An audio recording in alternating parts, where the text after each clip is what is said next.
Good afternoon, good morning, everyone. Thank you for joining us. I'm Atousa with my co-host, Hollis, and we are here. I'm trying to revive the podcast I started a while ago, right around COVID time, which I called it Goodbye Bullshit, Hello Happiness. And what these podcasts, these shows were supposed to be about is for us to get rid of the rules around us, the shoulds, I have to, I need to, I must, and live a more heart-centered life. So I'm so excited and happy to be working with Hollis. I magically happened to meet her. She magically came on one of my Facebook posts. It wasn't even an ad, so I don't know how she showed up on there.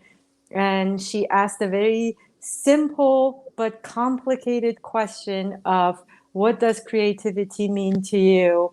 And that just drew me to that. I'm like, let me go find out who is this person. And I was lucky enough to find her and be part of her multi-author book that's actually going to be coming out soon here. We're excited. It's I think Friday, right? This Friday, Friday. September 17th. Friday, September 17th. So I'm going to be quiet now and I'm going to let her talk, and we're just going to casually do this. And this is supposed to be, going to try to do it every Tuesday around the same time. And it's going to be live on Facebook, LinkedIn, and YouTube. And we'll later post it on Instagram as well. I'm happy if you guys are going to join us live. Pop in, say hi, write a comment. And with that, I'm going to hand it over to my co-host for her to tell you all about what she does. So thank you, Atousa. I am so happy that I met you, truly heart-centered. So happy that I met you. This is just such a beautiful person. So who am I? So when you go with titles kind of thing, been an art teacher for profession for almost 30 years, which is crazy. But teaching in lots of different settings, traditional, non-traditional. Non-traditional meaning from homeless shelters to artisan residencies, having my own businesses, to more traditional being private public schools system.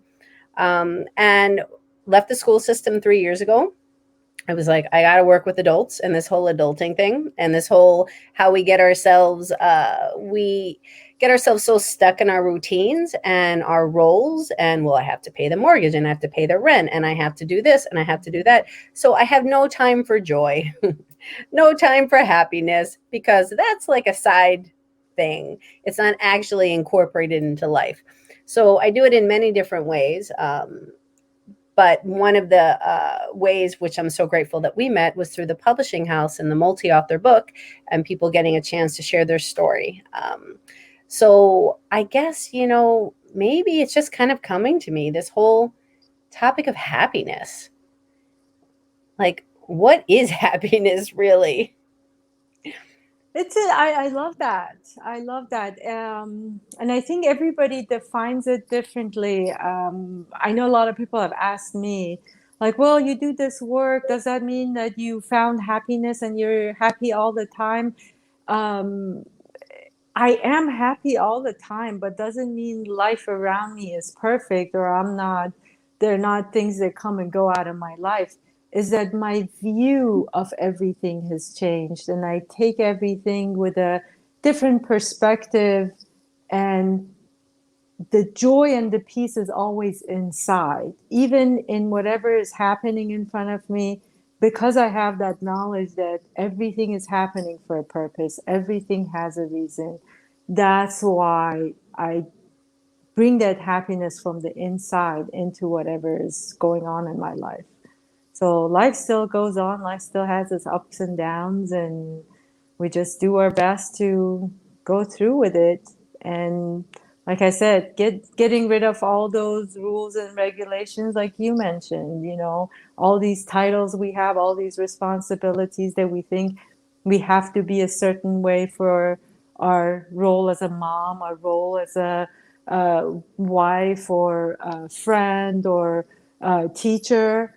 And we get stuck in there, and it's hard to get unstuck and live a heart-centered life. Yeah. So I think it's so important what you said though about that whole internal.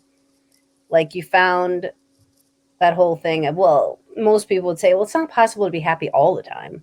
Like life happens. There are bad mhm. things, there are like okay things, they're like, how can you actually stay in that state of happiness? And I like how you worded that, that it's internal. And what I've been learning as I've in this whole aging process and want people to learn at a younger age is that it really is all within. And that kind of it alters if you react or respond, how you react or how you respond. It that reminds me. I love little stories of magic. I try to share with my clients and people to just see how things are flowing, and you don't need to stress about everything. I believe it was during COVID. COVID is all a blur. I forget the year, but anyway, sometimes last year, I think we were still during COVID. So we had a storm here, and a quarter of my roof blew off. The shingles blew off. So it literally was nothing there. I mean, like there was under the shingles, that material was there. Shingles were all gone. So obviously, right away, I called different roofing companies. They came, and one of them, I always pick and choose like what feels good to me in this moment from these people with these choices. What feels good to me, and the company I picked at that time felt good, felt right. So, and they said they were going to work with my insurance company and also with the insurance company. All things were saying that it didn't make sense to me, but they were saying, no, these are our rules. Okay, fine. And then this company said, I'm willing to work with them. We always work with insurance companies, because the insurance said they were going to only pay to fix that portion of it and not the whole roof. I'm like, well, the whole roof, the shingles coming off everywhere. It's an old roof. We need to do everything. And they were like, no, no, we're not going to do it. We're only paying for this portion. And these guys said, we'll always get the money from them. We'll work with them. I said, fine. So a month goes by. Now I have a tarp over that area. I've put a big tarp, and rain and everything is coming. After a month going back and forth, and they kept telling me, oh, yes, we're working with these guys, working with these guys. Finally, after a month, I called my insurance company and said, okay, what's the holdup? They keep telling me they're working with the insurance company. It's like, I have no idea. We told them day one that this is all we're willing to pay for. So after a month, I go back to them. I said, listen, guys, really like you, good personality, but you were not honest with me. So I'm getting rid of you guys. Then the next company, I was going through other companies, and another part, a little tree I had in the back, that fell.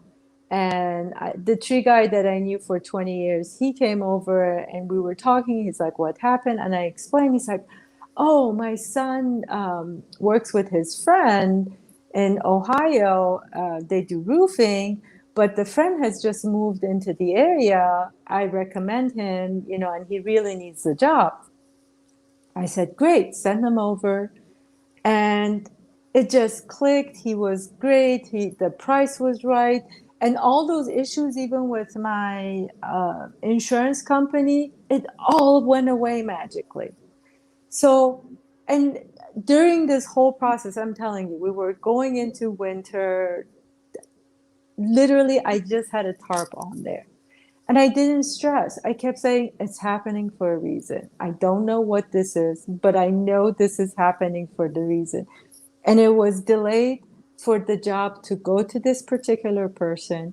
He came because he had just moved in with his family, with his two kids, and he could really use the job. And what we did is after that, he got two more other people from my neighbors and friends that Wow. signed up. And that was the whole purpose of that. Now, had I like stressed and was upset and to be honest, during that whole time with the snow and rain, no leaks at all, just with a tarp over my roof. I was like, for sure I'm gonna have leaks. Oh my Nothing. God. But it's the mindset. It's so much of the, because if you come at something, because there are real reasons to get upset about things. You know, if you, so if you come at it with the energy that's like, oh my God, what am I going to do? That nervousness, then like you're saying, it blocks other areas and it wouldn't allow for the flow of you having the conversation with the person, with the tree person who then recommended this person. It's like we don't always know the how.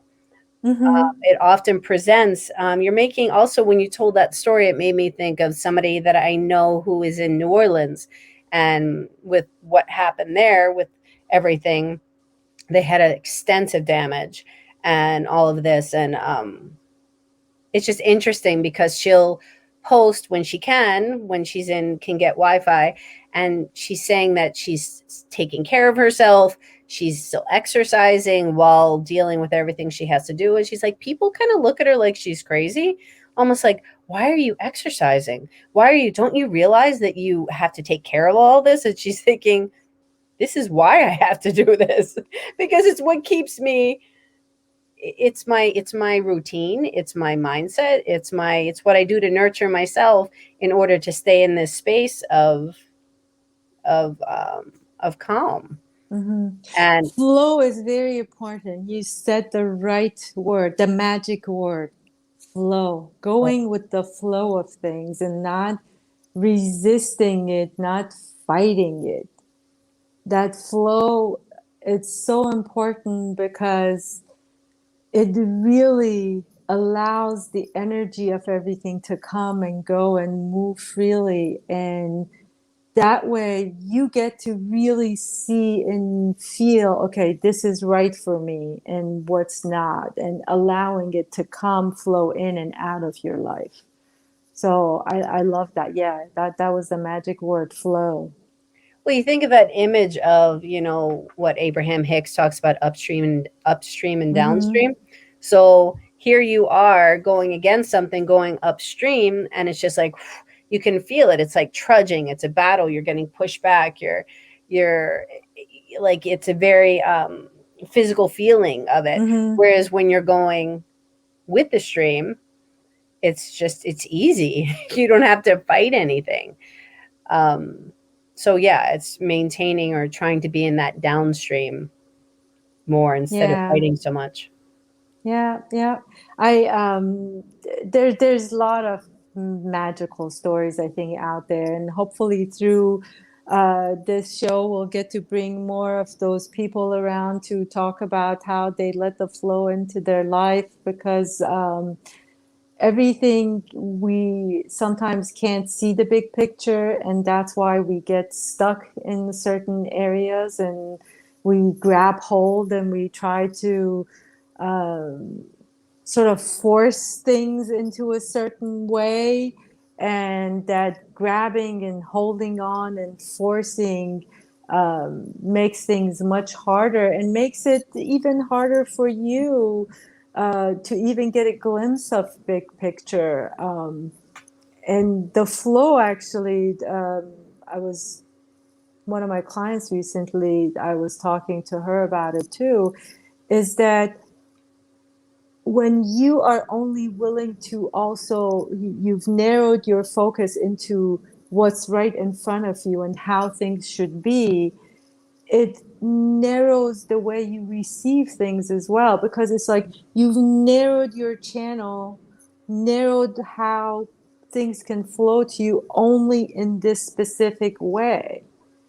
But when you're opening yourself up to allow that flow and allowing it to flow in any way and taking out the rules that you've set, those rules that it has to come this way, it needs to come this way, it should come this way, then you're blocking your own flow of things and you're not able to see it.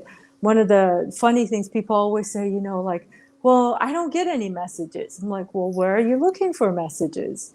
And they say, well, messages aren't they supposed to come like in this way?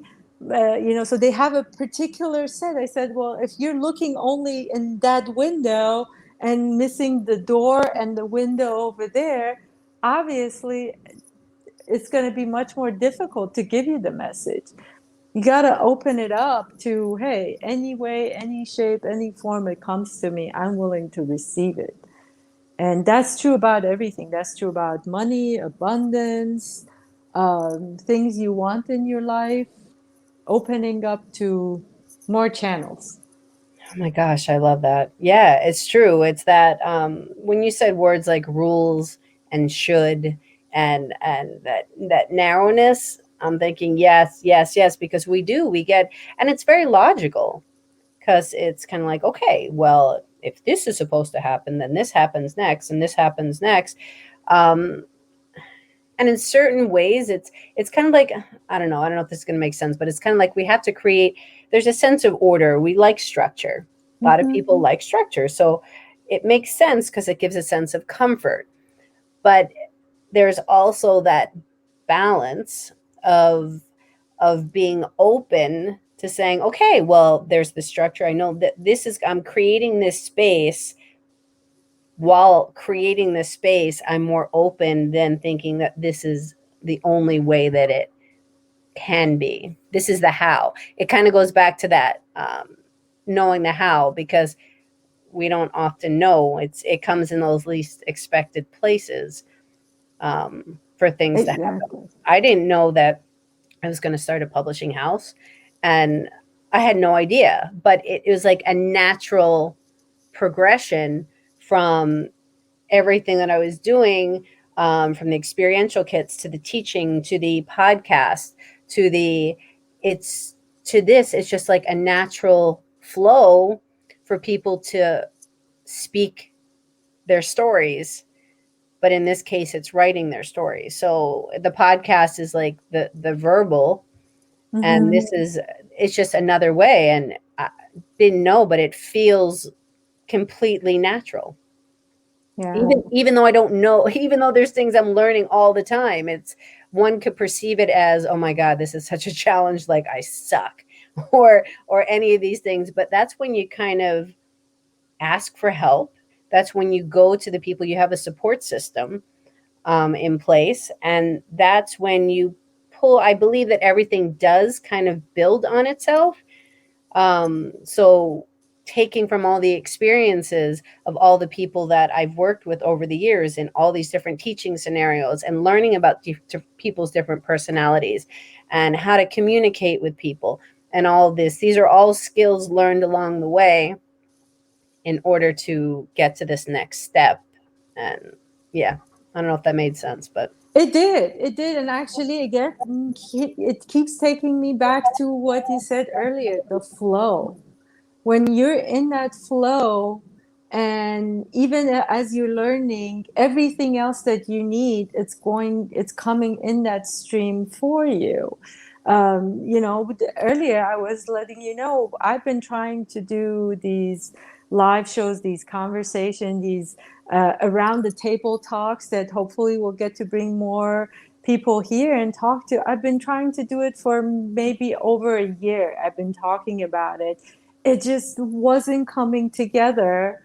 And in the past, what, few weeks, I met you, we did the book, we had some lives, and like, hey, you want to do this together? It's like, yeah, let's do this together. And okay, let me go online, and it was just like this. It came so easily. So it need the timing of it. That's the other thing that I think a lot of times people miss, is that when the time is right, that flow will bring everything to you. So just allowing that to happen, and you keep doing what feels good to you and moving in that flow and not resisting it, will bring it all together. I think you've heard the story I've said about my art. When I started my artwork, I just started because it was making me feel good. I had no clue where it was going to take me to. And as I was doing more of the work, it went into digital. And even in my digital art, I was imagining these things as like, I wish I could do this with it. I wish I could do that with it. And suddenly there, like, some of the apps that I found out was like a year or 2 years after I had started my work. Some recently, the apps have been developed. Even when I started, they weren't there. So that flow and timing, and when it works, everything comes together and it just flows easy, naturally, rather than me having to, like, oh, it needs to happen this way, it has to happen now. But that flow brings everything together. Well, and I think too, when you were kind of explaining that, I was kind of hearing the word expectation, Mm, because you said you were kind of just doing it because it was making you feel better. You weren't doing it because somebody asked you to do it. You weren't doing it because there was a timeline that you were creating it for a client and they were like, well, I want it to look like this and I need it in 2 weeks or whatever. You were doing it because it made you feel good. So because there wasn't an expectation, it was more fluid. true, true. No expectation of timing, no expectation of how it's going to be, just with the feeling that it's good. But even I found out, even in the healing practice that I have, every time I try to put sort of business expectations on there, that it has to follow a certain business rule, it got stuck. It really, the flow wasn't there. It just would get stuck. And as soon as I would say, okay, you know what, I'm going back to what feels good in here. I'm not following the business rules. I'm not doing it because somebody told me. I'm just going to go with what feels good. Then things would flow again. Then I would get to a certain point. I'm like, well, maybe I should turn it into the business again. Let me do all these. It would get stuck again.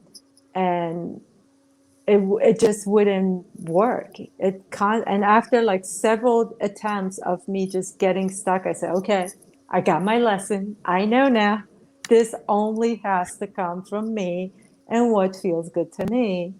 And I don't. I just, whatever, if it feels good, like the book, I was telling you when we started, there were other opportunities. None of it felt good. It's just like, no, it doesn't feel right. And I talked to you for like first 5 minutes. I'm like, okay, where do I sign up? This feels good.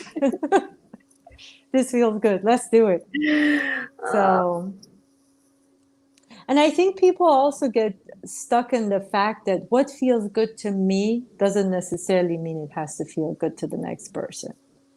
So you gotta, whatever feels good to you, that was the important thing. You is the key here, not your neighbor, not the person across the street, not person Y that has the same business or the same work. It has to be good for you.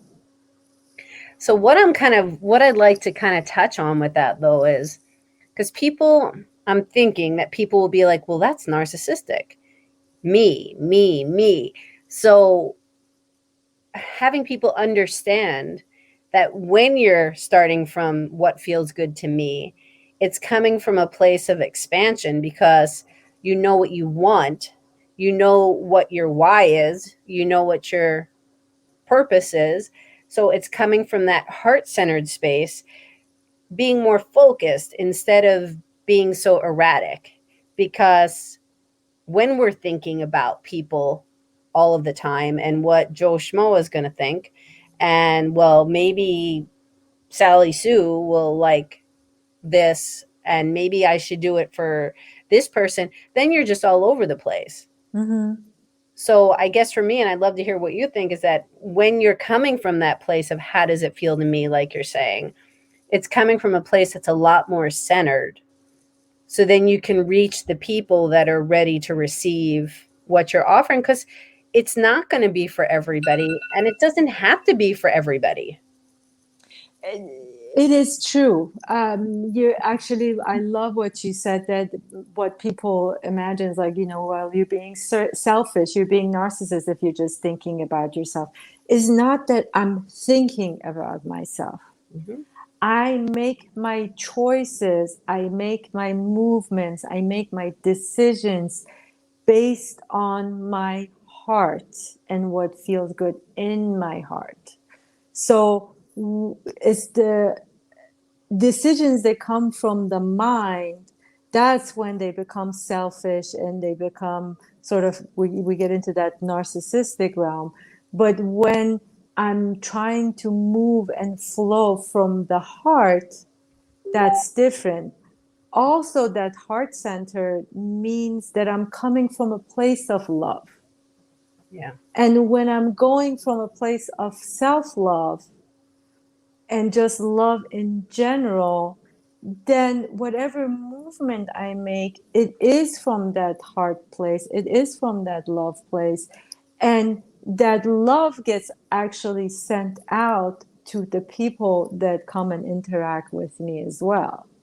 Because if I'm moving from my heart, I'm not fighting with you. I want the same for you. That love that I'm moving with says, hey, I love what I'm doing. I want you to love from what you're doing as well. Let's all move from this place. So that's the difference, that it's not self-centered, it's not selfish, it's not narcissistic, because you're actually going from your center, your heart, which is a place of love. There we go. We solved the world's issues. There you go. Hey, everybody. Well, I think this is a good time to stop our first one. I am so looking forward to these conversations and see where it's going to take us. If you joined us live, or if you're going to watch this later on, we plan to do these every Tuesday, starting at 12 Eastern time for about 30 minutes. We're going to try to keep it to 30 minutes. And just come on, ask questions, let us know what you think, your opinions, and we're going to try to have some interesting guests as well to share their stories with us. Yeah. Hollis, anything you want to add before we say goodbye? I'm just so excited. It's these soul conversations. So it's just these conversations. We want to hear from you. We want to hear your thoughts. There's no right or wrong. This is a space. It's a safe space to bring up these topics. So tell us what you want to talk about. Tell us what you want to expand on. And we would love to have these conversations because they seem so simple, but they're so deep. So yeah, I'm excited. Beautifully said. Thank you all. And we'll see you next week. Bye, everybody. Bye, everybody. Bye.